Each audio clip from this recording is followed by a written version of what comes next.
Саламатсыздарбы урматтуу колдонуучулар. Бүгүн көпчүлүгү сураган аркан тартыш оюнунда өзүбүз суроолорду кантип түзөбүз деген колдонуучулар үчүн жакшы жаңылыгыбыз бар. Эми сиздер Google аккаунтуңуздар аркылуу аркан тартыш оюндарына өзүңүздөр каалаган предметиңизден тез суроолорду киргизе аласыздар. Ал үчүн Билим KG сайтындагы сол жак менюдан кыска умай ат жабыш деген менюну басасыздар. Же болбосо өзүнчө деле Google'га кирип +Билим KG деп жазсаңыздар, бул сайтка кирет. Азыр бизде 639 колдонуучу аркан тартыш, кыска умай ат жабыш жана башка оюндарды колдонуп жатышат. Аркан тартыш оюнуна кантип киресиздер? Жогорку жактан кирүү деген баскычты басасыздар. Бул жактан сиздерден Google аккаунт сурайт. Өзүңүздөр колдонуп жүргөн Google аккаунтуңуздар аркылуу сайтка катталсаңыздар болот. Google аккаунт аркылуу кирүү деген басканда автоматтык түрдө ушундай сайтка кирет. Андан кийин ылдый жеке кабинет деген басасыздар. Жеке кабинетте сиздерде кыска умай ат жабыш жана башка оюндар тууралуу сценарийлер кантип киргизебиз деген өзүнчө панель болот. Сиздер оң жактан аркан тартыш оюн сиздерге көрсөтүп берейин, кантип суроолор түзүп, кантип ойното аласыздар. Башкаруу деген кнопканы басасыздар. Башкаруу деген кнопканы басканда сиздерге ушундай панель ачылат. Жогорку жакта өзүңүздөрдүн аккаунтуңуздар менен кирсеңиздер, аты жөнүңүздөр турган болот.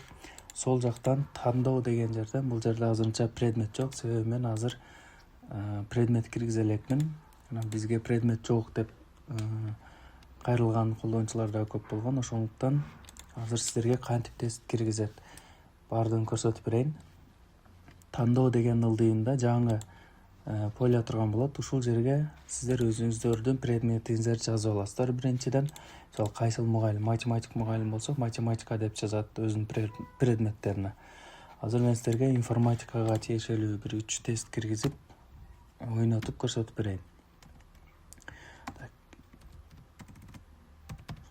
Информатика боюнча, мисалы информатика предметтин атын жазасыздар бул жерге.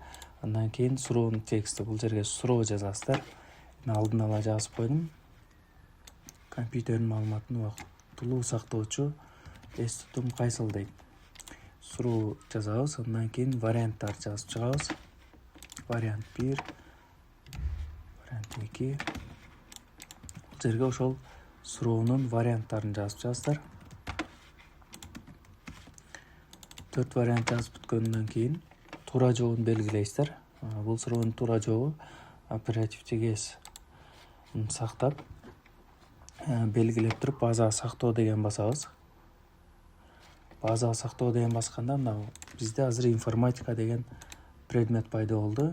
Азырынча ойнотуу деген кнопка пайда болбойт, себеби биз минимум ошол 3 суроо түзүшүбүз керек. Ошондо ойнотуу деген кнопка пайда болот. Андыктан кийинки суроону кошуу үчүн бизге тандоо деген бассаңыздар, биздин жана киргизген информатика предмети пайда болгон болот. Эгерде информатика деген предметке дагы суроо киргизем десеңиздер, кайра тандоону басып, информатиканы тандап, кийинки суроону киргизе беребиз. Экинчи суроо.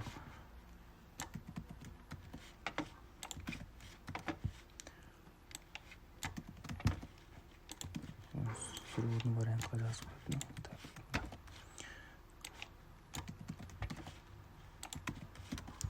Варианттарын киргизип чыгабыз.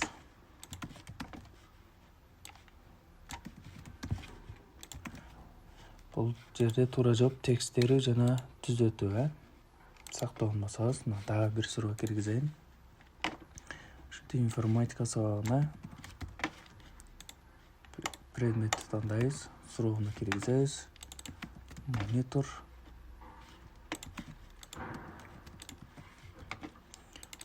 процессор, клавиатура. Бул жерде туура жооп процессор. База сактоону басканда мына биз азыр 3 суроо болду. Ошондо ойнотуу деген кнопка пайда болгон болот. Анан информатика мына сиздер түзгөн тесттин суроолору, жооптору дагы көрүнүп турат.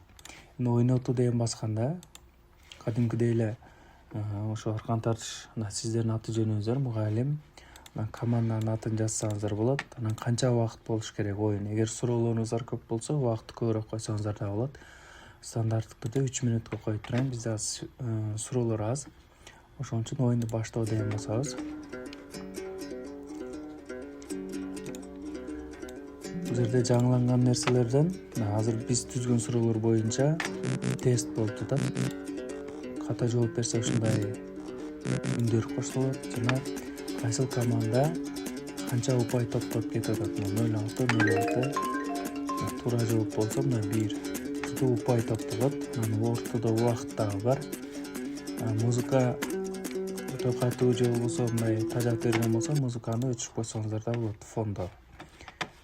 Ошентип эгер 2 мүнөт ичинде ушундай суроолор кайталанып бүтпөй калса, анда бир тарап утпай калган болсо, анда убакытка карап оюн бүтөт. 2 мүнөттөн ушул убакыт бүткөндө оюн өзү бүтүп, акырында ким канча упай топтоду ошого карата жыйынтык чыгат. Ушундай колдонсоңуздар болот. Бул акысыз. Андан кийин азыр информатика предмети боюнча түздүк. Сиздер дагы башка предметтен түзөм десеңиздер, тандоо деген ылдыйында дагы башка мисалы география сабагынан предметке суроо түзөлү. Мисалы мына Кыргызстандын Борбор шаары кайсы?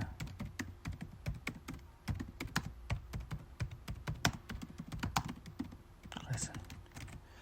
Деп туруп варианттар жазабыз. Ош, Бишкек. Жерде туура жооп Бишкек. База сактоонун басабыз. Мына бизден экинчи предмет пайда болду оң жактан. Эми географияга кантип суроо киргизебиз дегенде, мына тандоон басабыз. Географияны тандап, анан суроолорду киргизе беребиз. Демек бул жактан түшүнүктүү эле. Жаңы предмет жок болсо, анда өзүңүздөр предмет түзөсүздөр. Андан кийин тандоо дегенден чыгат. Ушинтип сиздер 3 предметтен каалагандай тест, каалашынча суроо кошо аласыздар, акысыз. Андан кийинкилери уже акылуу болот. Ал боюнча тарифтер бар. Бирок ушул жетиштүү эле болот сиздерге 3 предметтен каалагандай тест түзүп ойнотконго. Андан сырткары эгер сиздер про версиясын сатып алсаңыздар, искусственный интеллект менен түзүү функциялар дагы бар. Аны бассаңыздар, жасалма интеллект өзү суроолорду предметке карап түзүп берет. Жана башка кошумча сайттарга доступ ачылат. Ушундай колдонсоңуздар болот. Анан жакын арада башка бетке өтөлү. Аркан тартыш оюнунун башкача версияларын иштеп чыгып атабыз. Мисалы аркан тартышка киргенде башка бетте, мисалы оюн түзүү дегенде, эми доскага чыгып отурбайт. Көпчүлүк мектептерде проект же болбосо жөн гана монитор, экран басылбаган мониторлор бар экен. Ошондо окуучулар доскага чыгып баспай эле телефондорунан Kahoot сыяктуу суроо чыгат, телефондорунан эле белгилейт. Аркан тартыш оюну кадимкидей ойнотсоңуздар болот. Жана башка бул жакта сайттын бетинен ылдыйраак түшсөңүздөр, даяр предметтер боюнча дагы түзүлгөн аркан тартыш оюндары бар. Ушул сыяктуу. Бул оюндар дагы акысыз.